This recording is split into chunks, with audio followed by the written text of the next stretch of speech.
Unakumbuka vile mlikuwa nafunzwa na mwalimu? Kabisa. Unakumbuka kabisa? Kabisa. Kabisa. Kabisa. A for?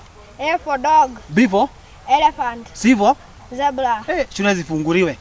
Sasa mbona unakumbuka vizuri sana? Come here. Ai, stop. Ai, go. Ai, unakumbuka vile mlikuwa nasoma? Wewe mimi naona unafanya tu opposite. Unafanya nini? Hebu sasa kwambia come. Ai, stop. Go.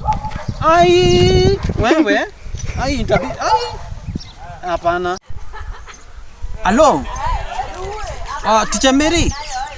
Ni mzazi ya Josh. Ai, huyu mtoto tangu afunge shule hakuna kitu anakumbuka. Imagine namwambia A for anasema sijui dog, B for sijui zebra, C for sijui elephant. Hakuna. Nikimwambia go, nikimwambia simama mbele yangu go, anakam. Nikimwambia come, anago. Nikimwambia stop, ana jump. Ai, mimi nimeshangaa sana. Na walisema ai ni kubaya. Sasa unafundishanga online? Najua huwezi kuja jua hii kitu. Unafundishanga online?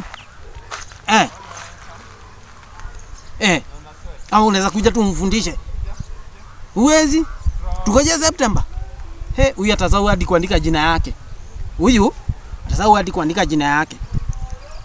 Okay, sawa, asante teacher. Asante teacher. Ni kubaya.